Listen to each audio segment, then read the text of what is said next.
بھائیو السلام علیکم ورحمۃ اللہ وبرکاتہ۔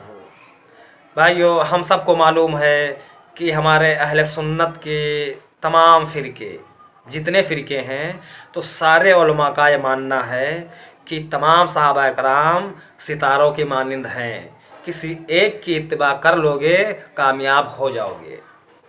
اس بات میں سارے اہل سنت کے جتنے فرقے ہیں سبھی فرقے راضی ہیں، مگر اس بات میں شیعہ حضرات راضی نہیں ہیں، حالانکہ وہ بھی آپ علیہ السلام ہی کا کلمہ پڑھنے والے ہیں۔ تو بھائی اگر ان کو اختلاف ہے تو بھائی ہم کو تو تھوڑا سا غور کرنا پڑے گا کہ بھائی انہیں اختلاف کیوں ہے، غور کرنا چاہیے نا۔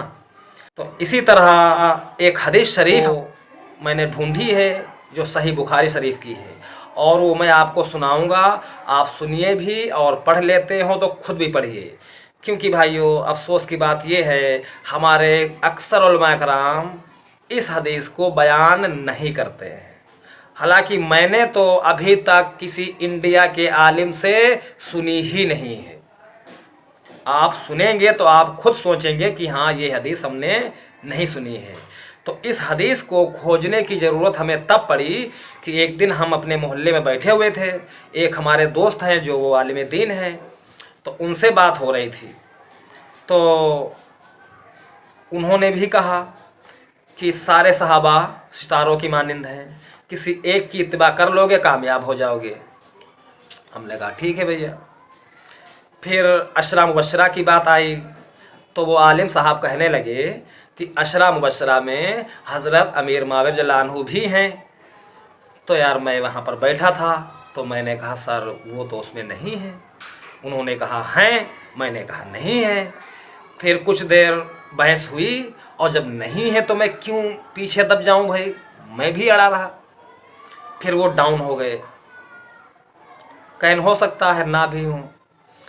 تو ہم نے کہا یار ان کے بارے میں کچھ تلاش کرنا ہوگا، تب یہ میں نے حدیث شریف تلاش کی ہے جو آپ سنیے اور پھر اس کے بارے میں آگے بات کرتے ہیں۔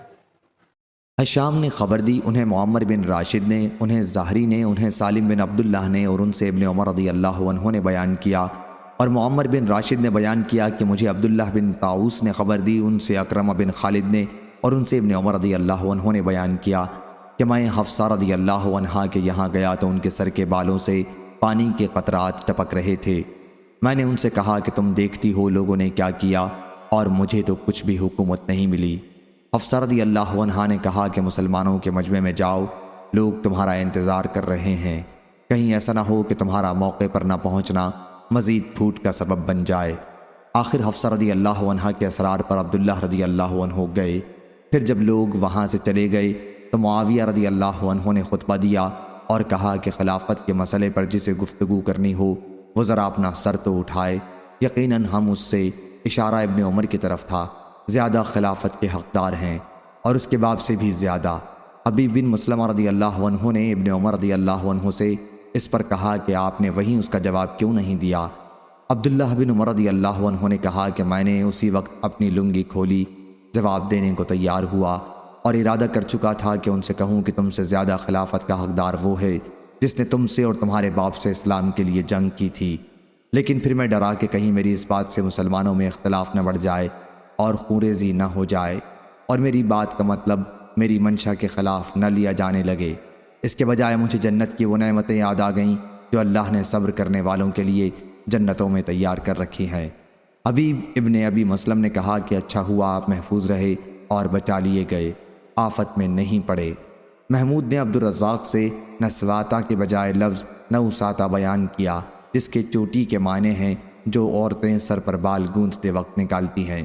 صحیح بخاری حدیث نمبر 4108۔ تو بھائیو یہ حدیث شریف تھی۔ اب اس میں دو الفاظ تھوڑا سا دوبارہ سن لیجئے۔ اس حدیث میں جو الفاظ آئے ہیں کہ عبداللہ ابن عمر رضی اللہ عنہ نے اپنی لنگی کھولنا چاہا، مطلب لنگی کھولی، تو اس کو تھوڑا سا سمجھیے کہ جب کہیں پر مجلس ہوتی ہے تو لوگ ایسے پیر ایسے کر کے بیٹھتے ہیں، تو وہ ایسے ہی بیٹھے ہوئے تھے۔ تو جب ان کے بارے میں ایسی بات کہی گئی تو انہوں نے اپنے ہاتھ کھولے جواب دینے کے لیے۔ تو